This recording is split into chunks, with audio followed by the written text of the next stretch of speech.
All right, how's it going, everyone? Welcome to Hoops Hobby Hangout. This is going to be episode 10. We finally made it to 10, guys. What do you think? Woo! Yeah, to get the streamers going. Let's have a Is party. that like a milestone? I don't know. You have a breaking news banner we could put up? Yeah, throw it up there.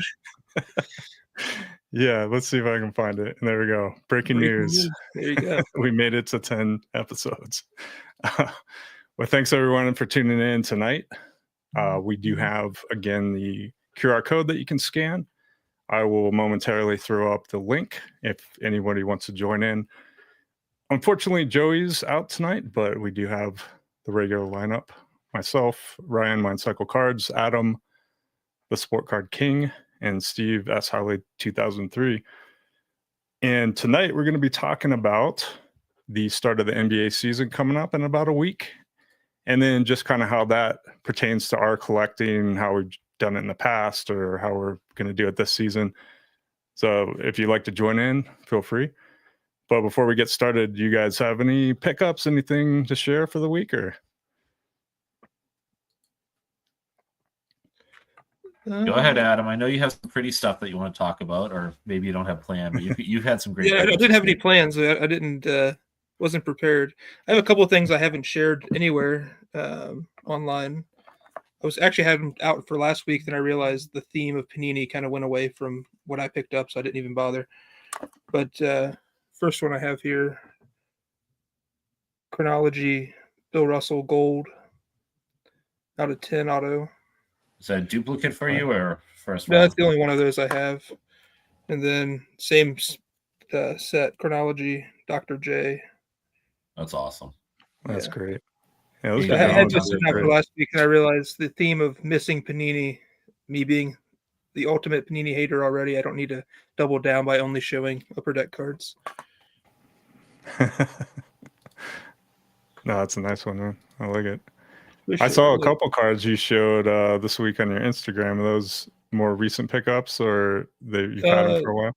The Nate Thurmond I picked up a week or so ago, and then the what was the other one? The Elijah one I've had for probably a month. I just never shared it. I'm bad about posting on Instagram. I'll buy stuff, and then eventually I'll get around to finding something. And I try to alternate like vertical to horizontal. And all my pickups recently have been vertical, so I had to find a horizontal card. So the Elijah one came out. Hold on. So you're posting? I've never noticed that you post on Instagram alternate. Yeah. Nice. I'll have to keep an eye on that. Nice. I don't know. It happened by accident. The first like 3 were like that way, and I was like, that kind of makes like kind of a grid like quilt pattern looking thing. I was like, yeah, I'll keep that going. So I try to alternate.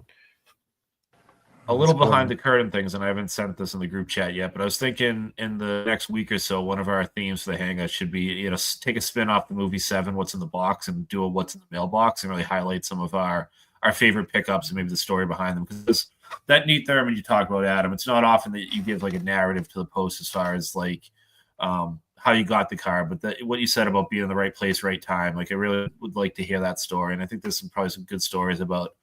I've had some really frustrating stories recently with bad sellers, but there's funny sellers. It's just being in the right place, right time, going to shows. So little plug for a future episode that'll be coming up that I think is a What's in the Mailbox type episode. It'll be fun.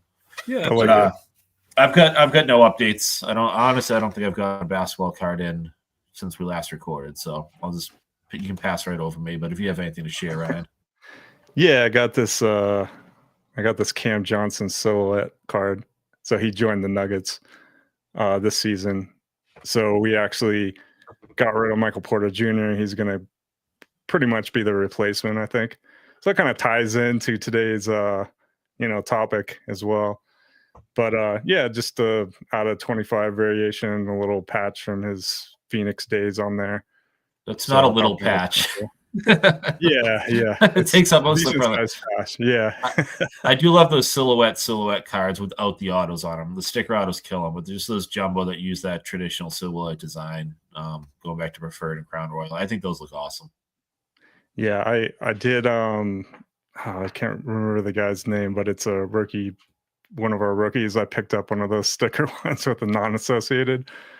I don't know why. I think I was like bidding on some stuff, and then I threw in like a snipe bid for $10. I'm like, whatever. I don't have an auto of this guy. I think it was like Hunter Tyson or something like that. Oh well, it's an auto. It was $10. I'm not going to pay up for the sticker autos with the non-associated patches, though. That's for sure.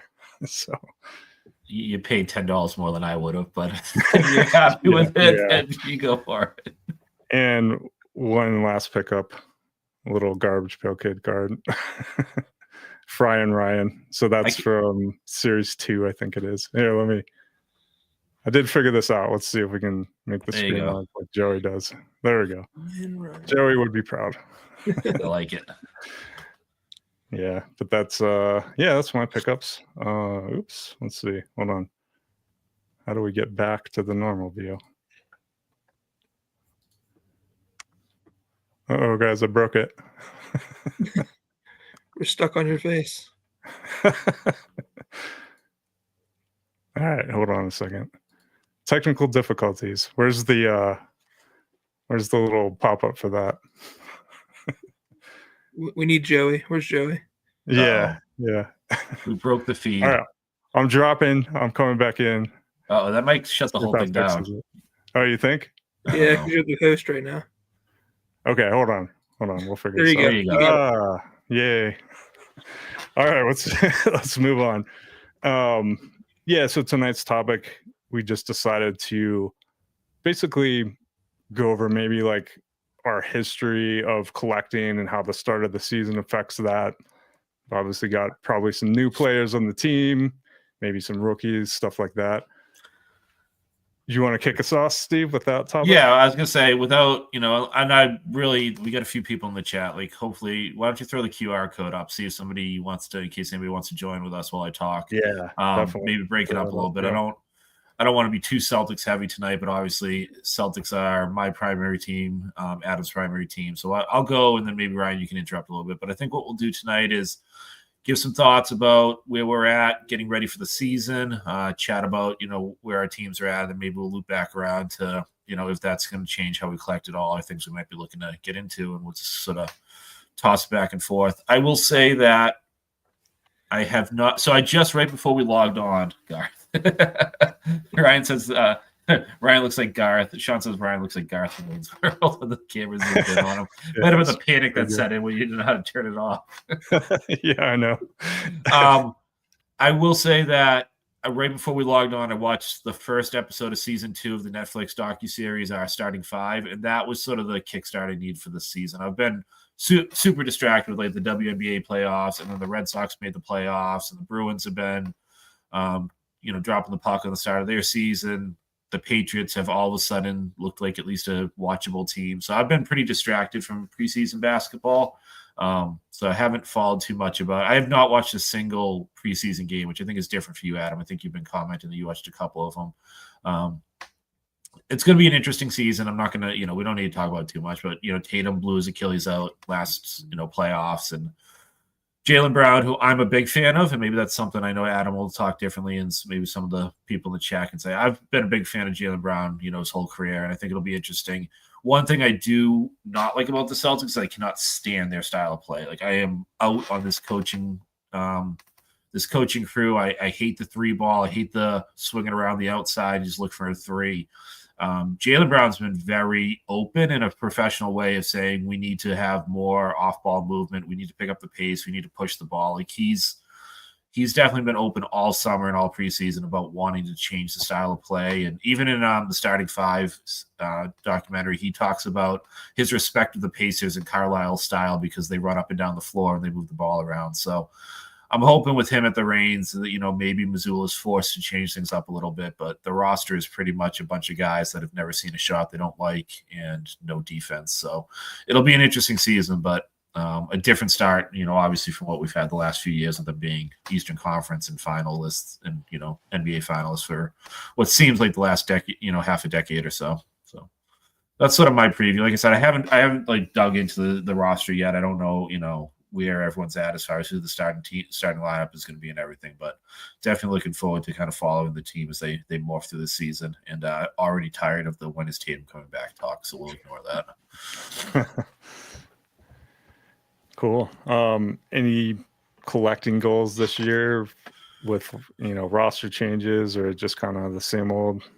I'm gonna sound like such a bah humbug, Ryan, and I don't. Hopefully, some other people will chime in. But I've been really, really slow to pick up any Ultra Modern cards at all, and it's part of it is I'm sort of bored with the current products, and then you add in I'm not extremely excited for Topps. I'm gonna kind of sit back and see what they do with the license.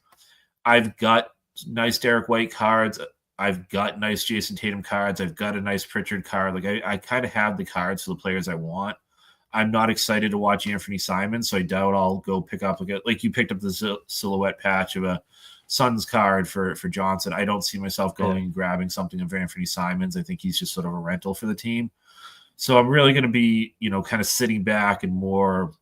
I guarantee I'll impulse buy a Jaylen Brown card. I used to have a ton of his stuff, and I sold most of it off. So he'll have a great game, or he'll be on the fast break against I don't know the Bobcats or something, and I'll decide to go out there and get something. But no, I don't know that the start of the season will really impact my collecting much, other than the fact that Topps is taking over, and I'll be following along with that. Yeah, it's kind of the same for me as like I think I've mentioned it before on here, but I'm actually purposely not buying Fanatics or Top stuff. Maybe in a couple years, and the reason being, and I've explained this before, but to anybody listening for the first time or haven't heard this rant, I just don't agree with the gambling aspect that they're bringing into the hobby. It's just really disappointing to me. I guess it's really exciting to have Topps back, but at the same time, just having that gambling, check out Fanatics Live, having all those people pump that every other day. They're pumping some chase hit that you can get into a break and potentially hit this $500,000 card or whatever it is. It's just really, I don't know. I got to stick to my morals and not support that. Just for the time being, we'll see, how long I last. It kind of, back when Panini took over, you had all the guys who were like, nah, Panini sucks, man. I'm sticking with Upper Deck. I don't want to be one of those guys, but at the same time, I'm going to wait it out a little bit at least. So that's where I'm at. How about you, Adam? What are you thinking for the start of the season? You following any teams specifically, or? Obviously, I'm a Celtics fan, so I mean, I've been watching their games more specifically than anybody, but I've been trying to catch as much as I could. I came to the realization recently that the League Pass switched over from just having it through whoever your cable provider is, and now you have to do it on Prime. So I made that discovery like 3 or 4 nights ago. I had to switch over to Prime to watch the games. But for me, mostly, I don't really collect very much of the active players. I mostly collect Hall of Fame guys. So like the start of the season doesn't really change much for me. I'll probably pick up like a Pritchard patch auto or just patch card at some point. I don't have one. But other than that, I mean, them playing doesn't change much for me, other than maybe the fact that some people might list cards they wouldn't have prior just because of the perceived hype of the season starting. But like Steve, I'm not super excited to the start of the season being without Tatum. But overall, I'm excited to just have basketball back. I'm a Bengals fan, as you can see by the hoodie, but they're terrible, and I've just been struggling. I was actually supposed to go to the game tonight, and I was like, I'm going to go do this instead. It ain't even worth getting out of my house and being out till midnight to watch these people suck. Good call. We're happy you're here. Yeah, I hate being a downer on that stuff, but as I was saying in the chat, it's all about the money for Topps. Well, definitely, and I get it because they paid a lot of money to get the license, so it makes sense. I just feel like there's maybe a more tactful way to go about it. But again, they did pay a ton of money. So maybe that's their only option they can think of is to do kind of the gambling angle and all that. Because we know it's become popular. I mean, breaking just in the last decade, decade for sure. But even the last decade, it's gotten insane. So, but and to kind of touch on that, sorry to cut you off, but I've been watching, I probably said this before, but I do watch some breaks online, and they are usually on like Whatnot or whatever. I don't really get into that myself, but I like to see the new products, the high-end stuff. And it's like with Panini at the very end here, they dropped so much in such a short period of time. Eminence sold out instantaneously on their site for $40,000, and they were being resold basically for like $70,000 to $80,000 a box. Like nobody's really out here doing that without that element. So it's like you can blame Panini, you can blame the Whatnot or Fanatics Live people, but ultimately the people are buying it. So I mean, there's just such a demand for the product that was being put out at the very end there because they put so much in. I mean, you'd see boxes with 2 and 3 Logo Man cards and all this crazy stuff per box, and obviously it's a huge amount of money, but you just see so much money being thrown around on these apps that it just blows my mind. I mean, when Flawless Camp comes out, you'll see people spend 6 figures a night on several platforms. The same people, night in and night out. I mean, it's unfathomable for me. It's unfathomable for you and probably everybody watching. But there's just different people in the hobby. There's people that are in it to spend $500,000 a week, and the money is irrelevant to them, win or lose. And then there's people like us who collect for the fun of it. So it's like you almost have to cater to both sides, I think. Yeah. I mean, it's true. It's like kind of the way I view it is you have that side of the hobby now. It's there.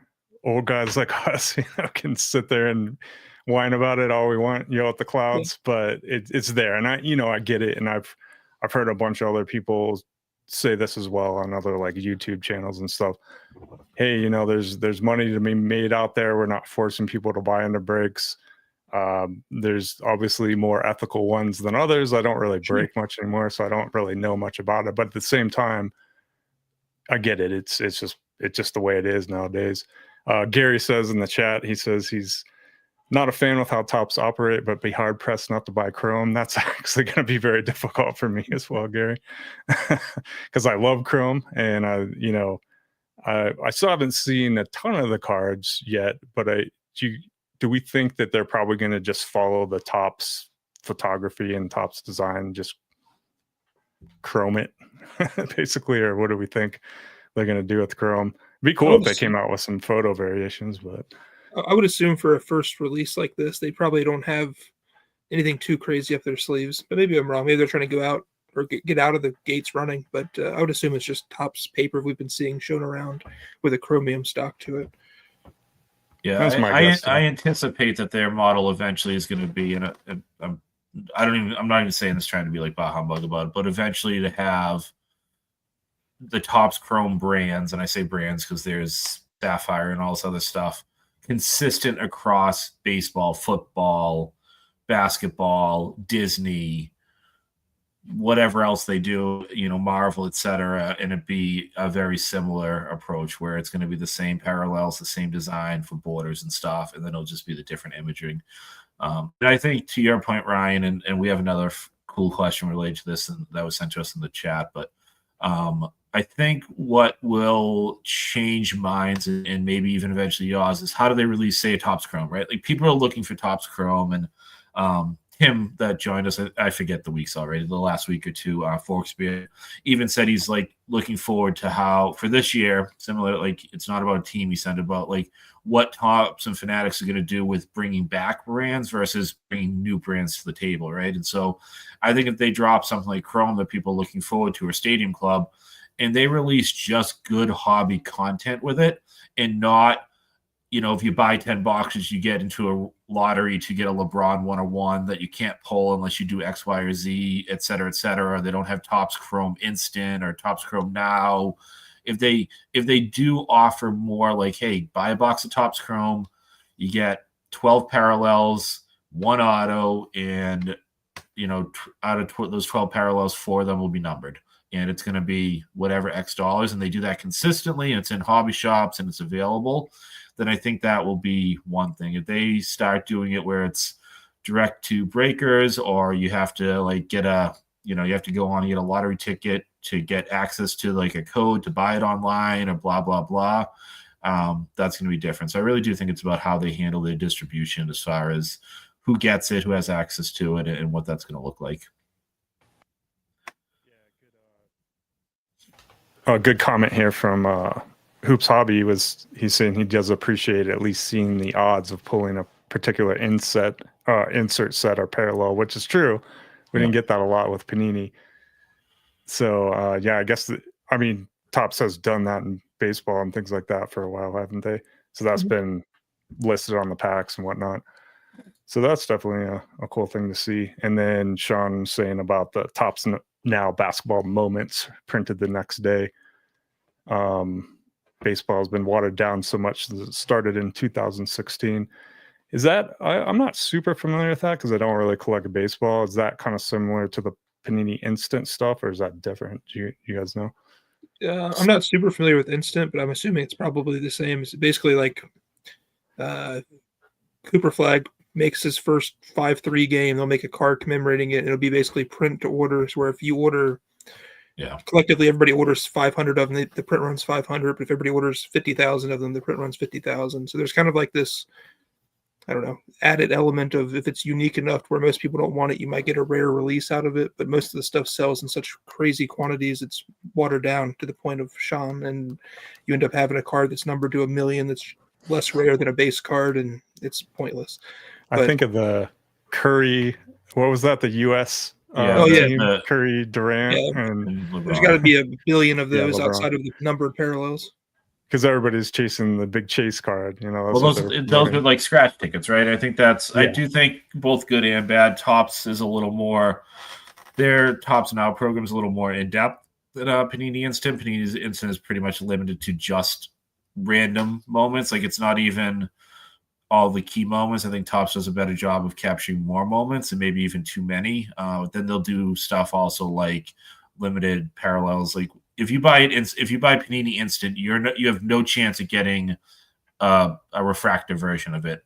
They will release like 5 silver refractors, and those will be numbered out of 5 or whatever. But you can't pull some. The Topps does try to do a little bit more of, you have to buy a minimum of 5, but you have a chance at one of those 5 being a random parallel. So they do a little bit more. It's a little bit, there's a little more depth and value to the program, but it's also meant to incentivize you to buy like 10 copies, 20 copies, 30 copies to chase stuff. Versus just buying the one card. That's kind of what it seemed to me, is like, okay, the more you buy, the better odds you get of getting this, even though the odds are horrible. The better odds you get of getting the triple auto or whatever the chase card was for that USA stuff, which is, it's basically a scratch ticket. For sure. I was watching something on YouTube the other day, and I don't think it was a break, right? It's probably someone I watch on a regular basis, but they had a Topps Now card, and they were chasing it, and they were buying, they come in like the slider boxes. I think each slider box had 10 cards in it. And so he had 20 slider boxes, so 200 cards, and there wasn't a single parallel in it. No autos, no refractors, nothing. It was just 200 base cards. Wow. And I forget what he said he paid for them, but it was nuts. Yeah, I bet. I see Gary posted having a handful of the college ones in his Kentucky collection. Curious if Gary's in Kentucky. That's where I'm located. And if you can collect just like basketball for Kentucky or football as well. I'm assuming Wildcats. I will say the few Topps Now cards I have are better quality than the Panini Instant cards I have. Okay. There's a little bit quality card stock and a few more details to them, but I do think they're a slight notch above. Nice. Well, do you guys want to go into maybe, what we've done in past seasons? Because I could kind of start with that. Let's hear what your approach is to collecting as you start getting those Nuggets excitements flowing through you. As we kind of showed off with the Cam Johnson there. Hopefully I won't screw it up this time and we can get back to not full screen me. But yeah, I used to actually, every time we'd trade for a player or something like that, or have like a new exciting player on the team, I'd go out and buy a bunch of cards. I actually haven't done this in a number of years, so it's the first time I've done it in a while. But I have a lot of like Trey Lyles, and I'm trying to think of the other guy that I bought, Jeremy Grant, like just rookie cards of those guys that I could never move and that I don't care about anymore. So I kind of stopped doing it, but I would get excited about like a new drafted player, a new player we traded for, a rookie. I would always go after the rookie cards. I haven't really done that in, I don't know, probably a handful of years at this point. First of all, because rookies are super expensive. So that side of it was a little bit crazy, but I don't get as hyped for people that we trade. Although this season, I will say that I'm super excited we brought Bruce Brown back. That's going to be great. And I just think, the team looks good. We got Valanciunas as backup center. Who else did we sign? Tim Hardaway Jr. I think we brought him. And that was recent, right? That's a good depth move for you guys. Yeah, and I think we were lacking last year on depth, so now we've got it. But I don't know. What have you guys done in like past seasons? I guess it sounds like this season we're not super pumped on going out and buying a bunch of traded players, but have you guys done that in the past too? Well, it's interesting for me, like when you think about Celtics and yes and no, right? And so I used to do the rookie thing more often. I mean, I at one point I had a Jordan Mickey immaculate logo, man. It was a $75 card, but like I had some, I would go and grab like one or two. It started with I came back into the hobby, quote unquote, full time around 2012 Prism. So I used to grab like the silvers and golds of the rookies every year when they were cheap, when you can get them for 20, $30. And then I would start, getting like a patch auto or something of the guys. But right around the time where I think the products got really watered down, the Celtics also weren't drafting anybody. So there was a time in the Celtics, the infamous Paul Pierce, Kevin Garnett to the Nets trade.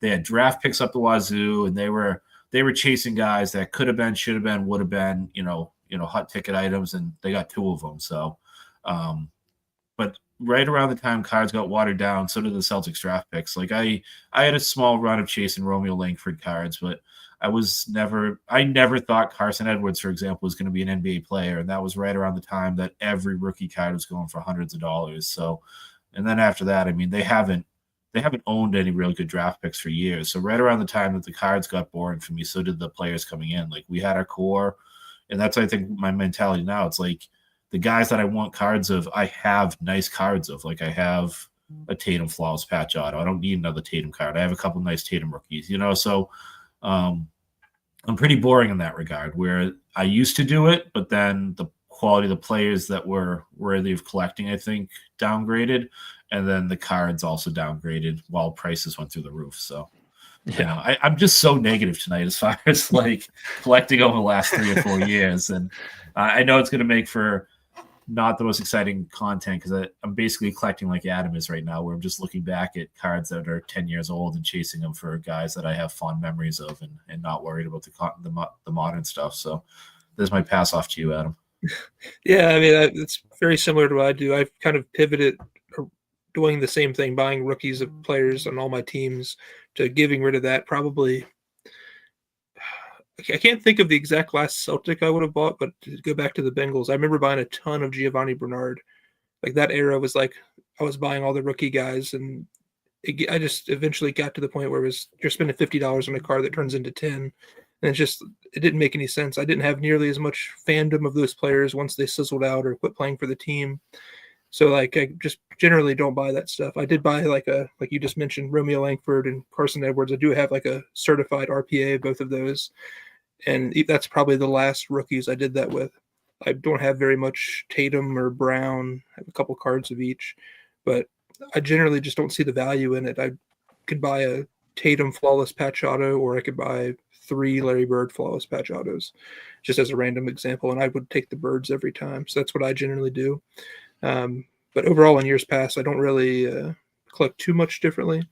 I have bought some stuff. Like when we won the championship, it obviously gets you a little bit of excitement around the team that's actively playing. So I would buy some stuff of those guys more so than I would like a Simons or somebody else who's playing on this team. And as you said, a rental player who, even if we won a championship this season, unlikely as it may be, he probably won't be around to see it. So again, probably not as exciting of content where we're kind of just like, we don't care. But that's the truth of it. But I think that's interesting of what you said, and Zai just mentioned Jordan Walsh, and in some of the group chats I've been in with you, Adam, somebody will post, say somebody was high on Jordan Walsh, and though he can't even crack the summer league rotation his 3rd year in, but if someone was and they posted this card they were excited about that they paid $250 on, you'd probably DM a couple of us on the side and be like, yeah, well, here's this Akeem Olajuwon patch auto that I just paid $250 for, right? And like you'd never say it like sometimes in a demeaning way, but but it's always good reference of like you're absolutely right, and what's gonna maintain. Like some people say, well, Akeem signs everything, so you always can get an auto of Akeem, right? Sure. And there's only 1 year of Jordan Walsh rookie cards, but at the same time, what do you like to be able to move at the National if you go, or to sell if you need to, or maintain, or just truly love over time? Like I don't love any of the Romeo Langford cards I bought back. I have his next day auto, which I kept, and I think I have that draft day auto set. I think those are the two that I kept, and I do love having those. But like the other stuff, like I couldn't send to see fast enough once I was just done looking at it. So I think what you brought up is a very interesting point. It's something that for as long as I've known you has been like your collecting philosophy for sure.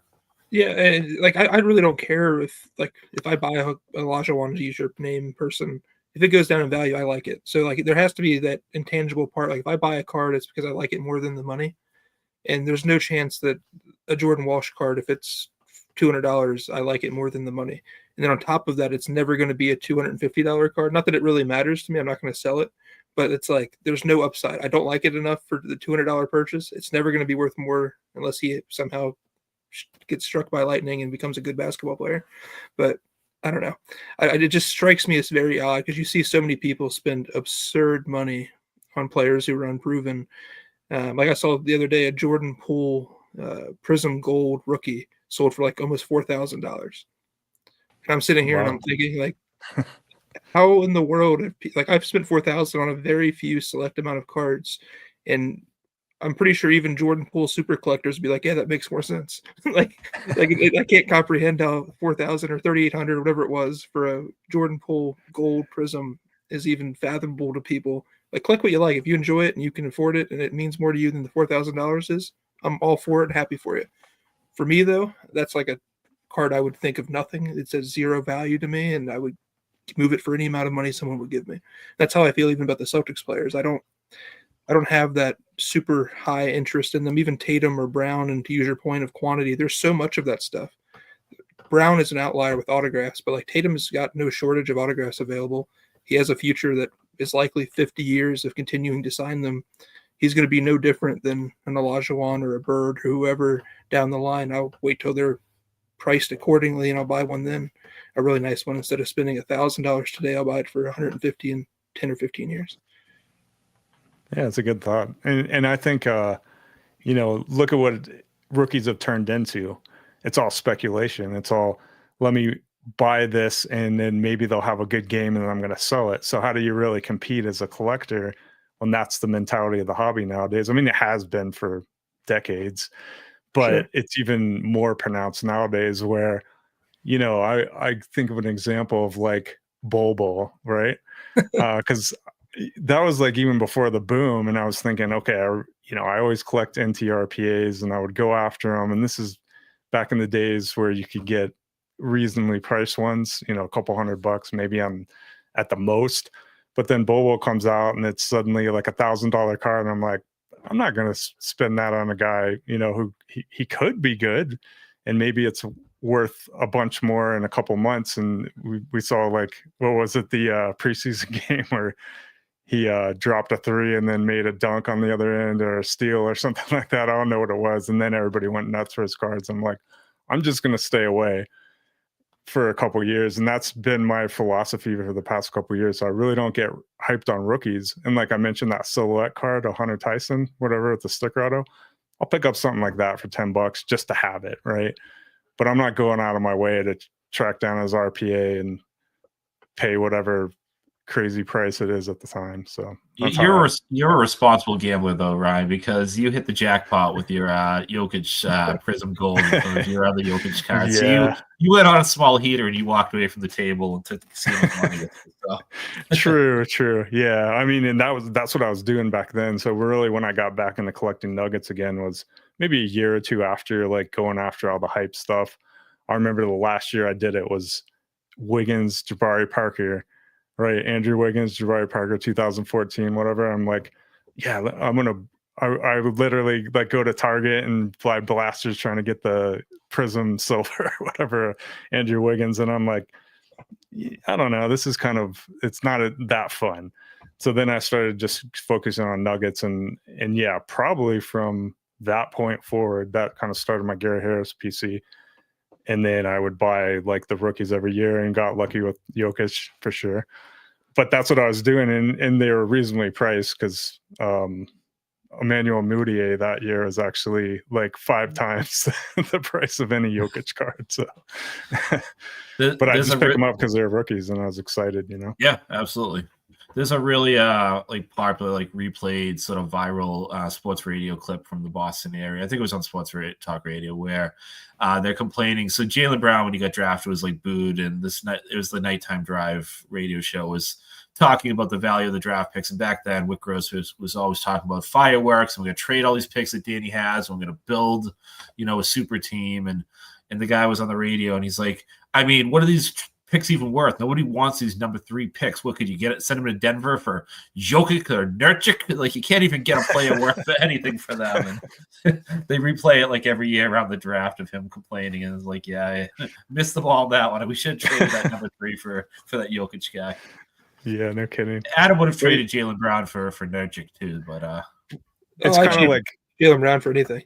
Yeah, it's like very rare though that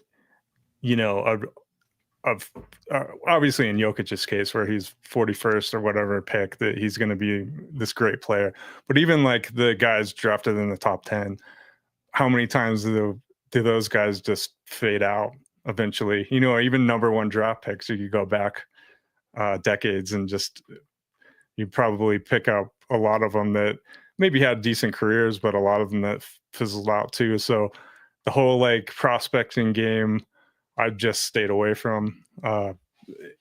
It was easy to do with the Nuggets up until probably Jokic started playing great, and we got Bobo and I think Porter Jr. That's when I started seeing prices go up. So maybe that was more the underlying reason that I stopped chasing rookies more, is just the price. But yeah, just I don't know.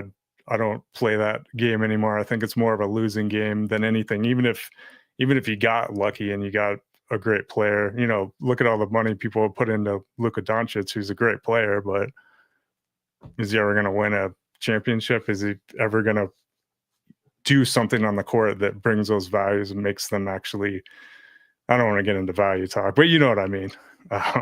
It's not going to be a worthwhile investment or whatever people think it is in the future. So I don't know. I don't play the game, but you make a good point though, because even like the quote unquote the players that make it, and you buy the hype of the rookie year, historically, even those values don't sustain. Like there's always that rookie hype. In basketball, you can't prospect like you can in baseball. There's no Bowman draft or et cetera, et cetera. Even the NHL, you can prospect a little bit more. Football in the NBA, you're not prospecting. You're buying the top guys, and and even the guys, like I said, even the guys that make the all-star teams and stuff, like you buy something their rookie year, you just assume it was going to be cheaper their second year, but you just hoped it was still available, right? And there was always that game of when do you buy it, and then the landscape now is so different. It will be interesting to see how it plays out over time, but the values are through the roof, and I'm not as bullish on the market as some people are, so I don't see it continuing to grow 10x, but it's just a different landscape. And I think people that are newer to the hobby, which is a lot of people since 2020, don't have that sort of long-term perspective of just paying up for a rookie was more because I want the card during the rookie year and I know I'm going to lose value versus it's an investment portfolio piece. Yeah, I think the only time it comes into play is if there's that one card, you really love the player, it's a 101 or it's some unique card that you may never see again. Maybe in that circumstance, you go after it and you chase a little bit hard. But I think, like how many times have we seen the silver prisms of the most hype players just plummet in value after a year or two? We've probably seen it because we've been doing this for a decade or whatever, but it just seems like it just continues every year. It just surprises me. But again, Steve, you're right. A lot of people are coming into the space. They're new. What do they see? Like it's all focused on rookies. I mean, basketball collecting has been focused on rookies since the 90s, since they put the little rookie card label on the cards, right? So, but so I got a question for you then. Sorry to interrupt you, but before I forget this, so like as I'm definitely more of a player collector. Adam's playing collecting is very diverse, but he definitely focuses more on players and some sets. You're sort of the hardcore team collector out of the three of us. So the Nuggets are looking great this year, and I agree with you. They have depth this year, and I think it's going to be defensive depth, which I think is really going to help them. As the season goes on, if they start to even overachieve your expectations, how does that impact those impulse buys? Like, what are your trends been over the years? And I ask intentionally, knowing that you're also going to have the Top Fanatic pressure breathing Yeah, down your back. exactly. So it's going to be a different year. But I honestly I'm most excited about bringing Bruce Brown back, and I don't really have a good number of his cards. I think I bought one or two when he was playing with us, but I might go back and get excited about him or something like that and pick up some stuff. But yeah, I think with who we signed, we don't really have any hyped rookies right now, so there's really nothing to chase. And if I did, it's like the $10 silhouette cards, 100 Tyson or something. So, you know, maybe I'll pick up some Porter Jr. that I missed out on if he fades off into obscurity or something like that. I will go back in time and pick up players that were really expensive. Like I was looking, I think it was like a flawless Bowl or something that I was trying to win. I got outbid by a couple bucks, but stuff like that, I'll go back in time and pick up those stuff that I did pass on years back just to have it in the PC, just to have, oh, here, let me flip this page and oh, I remember that guy. That's kind of what it's about for me, is just like looking through a binder or looking through a stack of cards and just remembering a moment. You might have been at a game and you're excited about the season, you're excited about that. That's kind of how I collect. So probably will go back, to be honest. yeah, I remember you being super excited after the championship, obviously. And I think it was Optic Golds you were doing a team set of, and Yeah, a couple others. And I'm not saying this to challenge you or like to keep receipts or anything, but I'll be interested as the season, because I think you're gonna have not only a very talented team to follow, but a team of likable guys, the Bruce Browns, the Tim Hardaway Juniors, obviously Murray. How that'll change throughout the year, because you do like to put together your team sets of the teams that you really enjoy. Yeah. I mean, especially some of those, mellow teams, and then, the more recent teams. So it'll be interesting to see with, as the season goes on, how your collecting focus will change if your team all of a sudden's at the top of the West and beating down on the Rockets and KD, and the guys are fun, and all of a sudden Jokic isn't thinking about being back in his homeland with his horses, but is locked in and all that other stuff. So not to challenge you because you put out there the anti-top stuff, but just interesting to see like what crossroads you'll be at as far as collecting, but sort of a really fun team to follow this year. I mean, I think there is going to be a crossroads moment where I'm like, because it was that championship season, I'm like, I want to put something together cool. Prism's kind of out the door because it just got too pricey. But yeah, Optic Gold, I saw them. I think the most I paid was the Jokic. It was like 150 or something like that. So it wasn't too bad. So you could put together like that gold set that I've done for years. So I've done most of the run of Prism Golds and up until probably the pandemic era when things got pricey, but I'm like going back and kind of putting that together. So I'll probably focus on doing that still, just kind of filling in the gaps of prior years. But I don't know. Yeah, Top Scrum could come out. We do really well. We make a deep playoff run, or who knows. And then I'll get some FOMO and want to chase it, and I'll have to eat my words, right? So we'll see how it goes. I'm curious too. I know you often talk about the players you collect, and you have a lot of Jokic, but it seems like you don't buy him actively. I'm assuming it's from a price perspective, reasonably so. Is there any Jokic that you still purchase? Obviously, again, the price is crazy, but I've purchased a couple like Prism inserts and stuff. I think there's like a Hoopla parallel. Was that? I can't remember if that was Hoops or Prism. It was probably Hoops because it was called Hoopla. Like I think I purchased a Fireworks Mojo or something last year. So when I see something that looks cool and is reasonably priced, I'm not really chasing the golds anymore because they're, starting at $1,000 or something. I'm like, nah. But yeah, I do collect them a bit, but yeah, it's all due to price mainly. It's hard to justify it. I mean, I've mentioned it before. I bought my Jokic Gold for $40, so it's hard for me to want to pay thousands of dollars for like more recent ones. Not just because of that, but just because I'm kind of used to picking up his stuff. I do have a number of things that I've kept. I actually sold a lot of it over the past couple of years to fund other things in my life that are outside of cards. Some went back into cards for sure, but I've kept a lot of the ones that are really sentimental. So like some of the NT rookies, I've still got his logo man, stuff like that. So even though I had to hide him from my page on Instagram. You paid $40 for the gold? Yeah, it was $40. Wow. Do you know what the black went for when it first sold? I'm gonna I guess think was 500.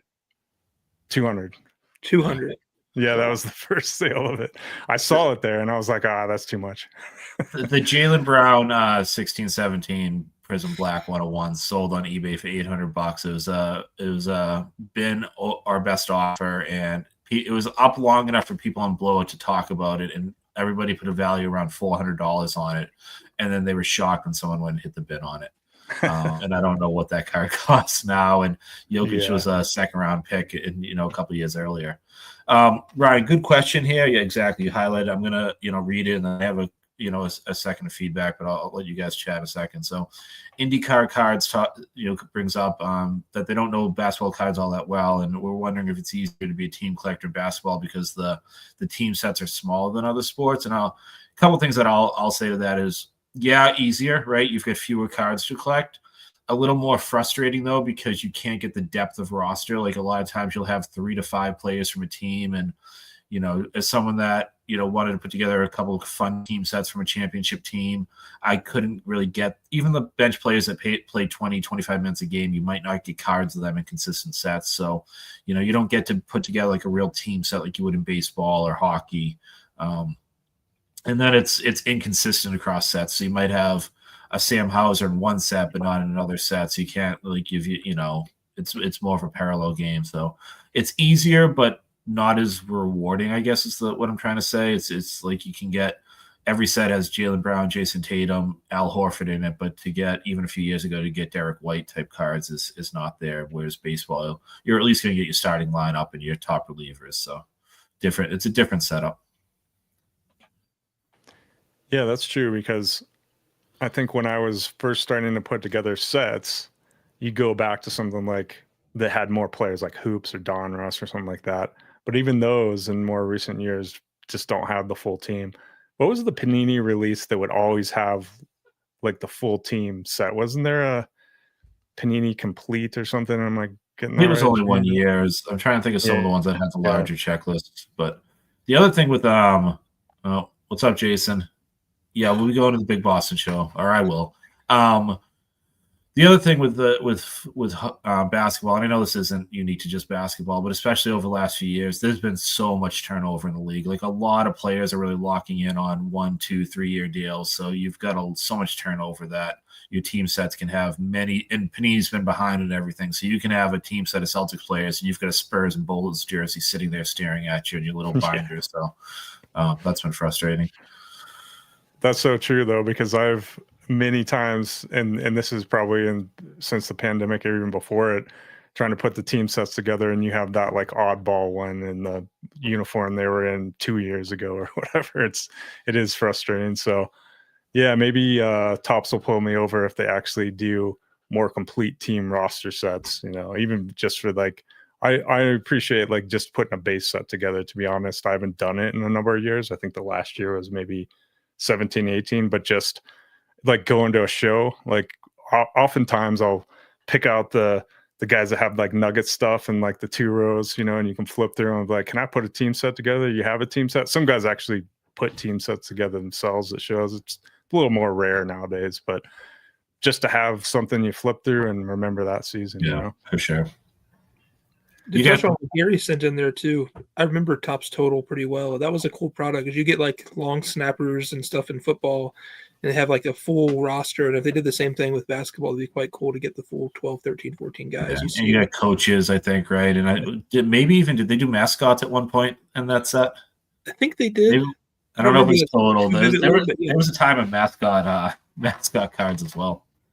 Yeah, Topps has definitely done it in a few sets in the past.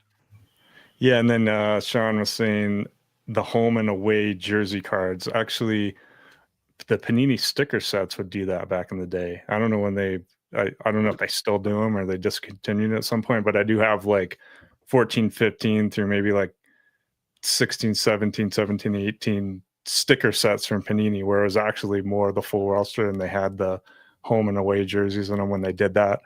So those are kind of cool. I don't know if that's what you're thinking about, Sean, but do you remember those? Need to bring something like that back for sure.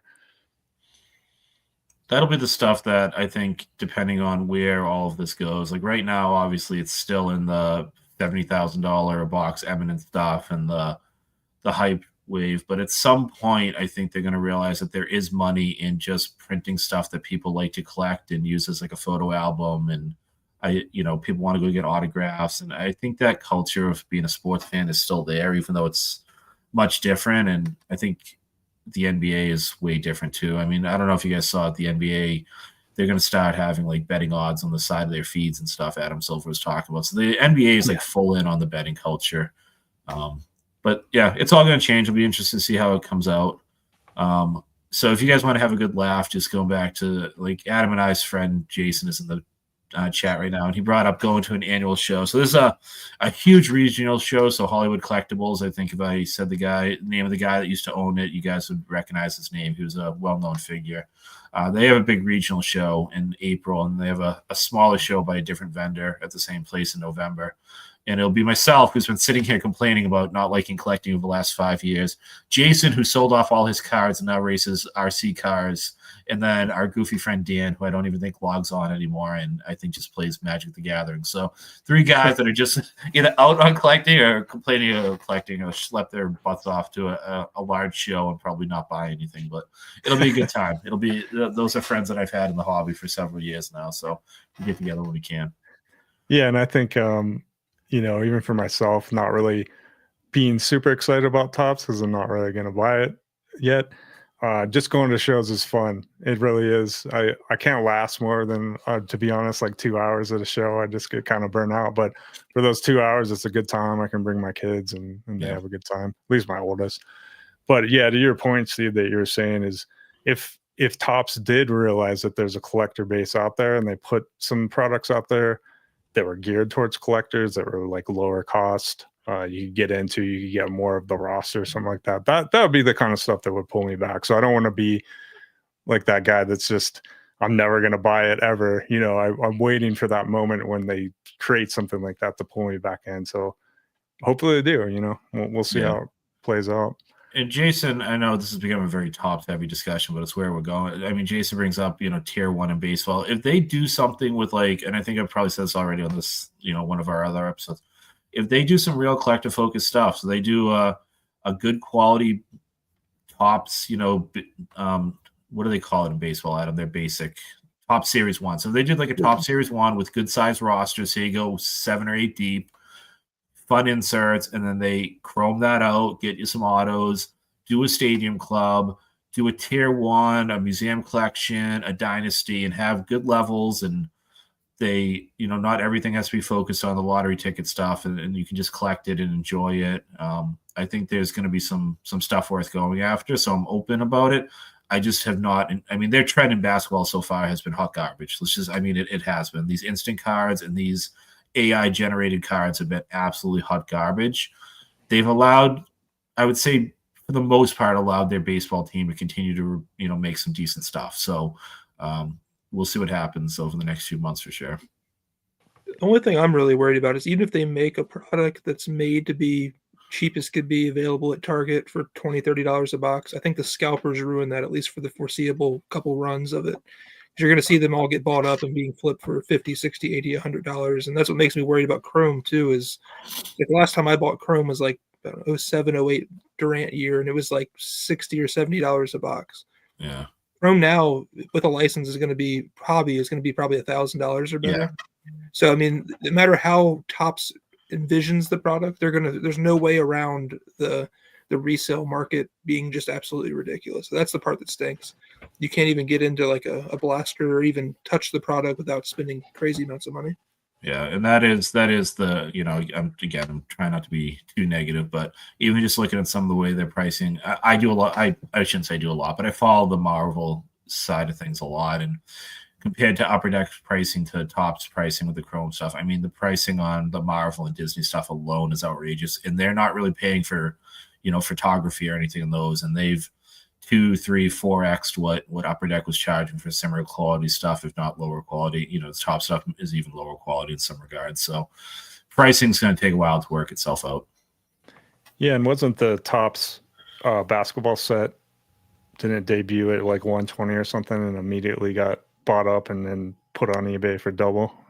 I mean, that's just the reality of it nowadays. So how to even get that stuff. Maybe if they flood the market with stuff, we'll see things show up on the shelves that we can get for cheap. But it seems to be going the more direct route, because they can control the cost and get you in on it. So I'm interested to see if just every product now is just going to sell out and just get scalped immediately. And that's what's happened with Panini. I was going to say, that's no different.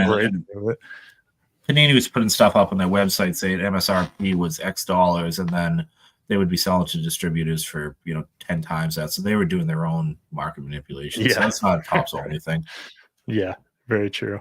And they'd even do those reverse Dutch auctions where they'd start a $400 National Treasures box or maybe $500, whatever they used to be, and they'd start it at $5,000 first off the line and sell out at $3,500 and let the market decide the value. So I mean, they've had their hands in the cookie jar, so to speak, the entire time. Yeah. So you can't really speak on Topps being the first ones. I just think it's that double-edged sword. We all want rare cards and things that are unique, but we also don't want to spit in $1,000 for a 24-pack box or 12-pack box, whatever it is of Topps Chrome. We just need to find a way to get, use your Marvel reference, Thanos in here to snap half of us away and hope we remain. And we could actually have some cool cards at a reasonable price. Yeah, and Indie Car Cards says, I think the problem with these low-end big checklist sets is that they can't overprice them because breakers hate sorting cards, which is true. So if you have these giant sets, then you're going to be going through cards forever. I mean, I'd probably be excited about that, but I'm probably one of the few.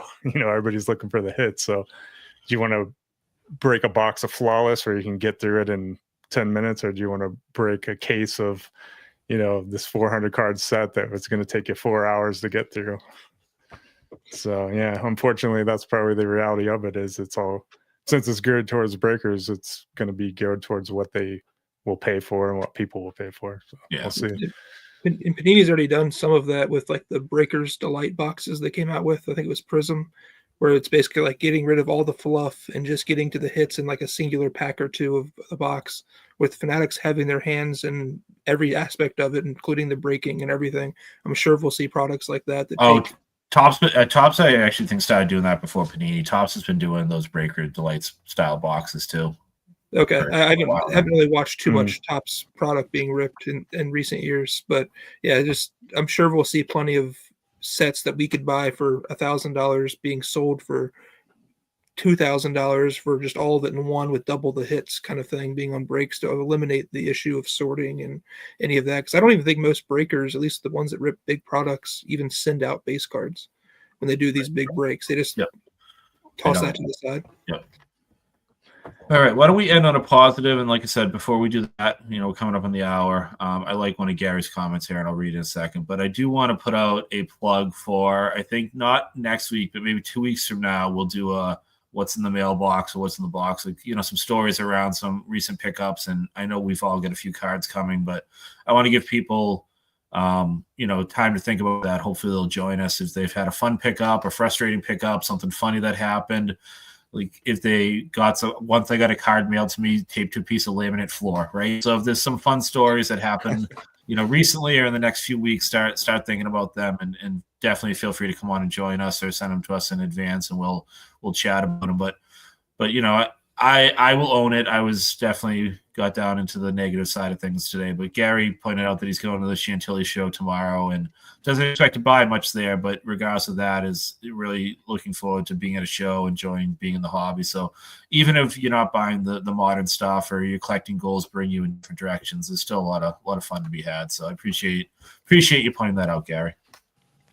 Yeah, and I'll say, even though some of the aspects of this episode have been negative, I think it's a net positive too, because we can get back to just collecting for fun. Maybe we don't have to focus so heavy on that stuff, because we're going to be having some opportunities to go out and get some of the past products that maybe we couldn't get when they came out on release. So it's not all negative, and really the hobby is what you make of it. I think Kyle from Wax Museum constantly preaches that, is make the hobby what you want to make it. So don't get too down on a bunch of old haters like us.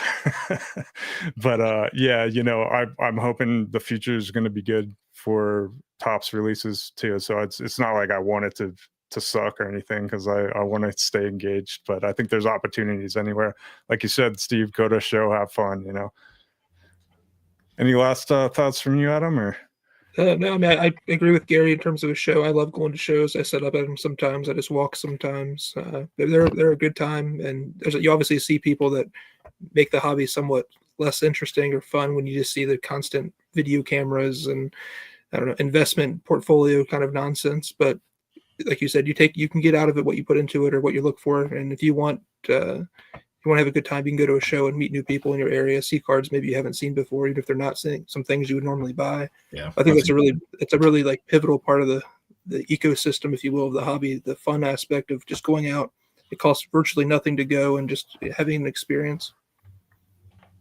Also, I've gone to shows where I spent $5 and had the time of my life. So, All right. Well, Ryan, question for you. So, to Yeah. go back to one of the first comments, do you want to go full Garth and hop on your drum set and play us out here? yeah, that doesn't get as much use nowadays as I'd like. But during the winter, I actually do play quite a bit because like it snows a lot in Colorado, so it's my exercise after work. That's your ex. Yeah. Between that and alone time, you'd have some great forearms. Well, thanks everyone for tuning in tonight. Had fun. We'll have the full lineup next week, I believe, and we'll go over some fun mail pack and stuff like that. But yeah, thanks again, everyone, and we'll catch you next time. All right. Have a good one, everybody. See you guys. Well.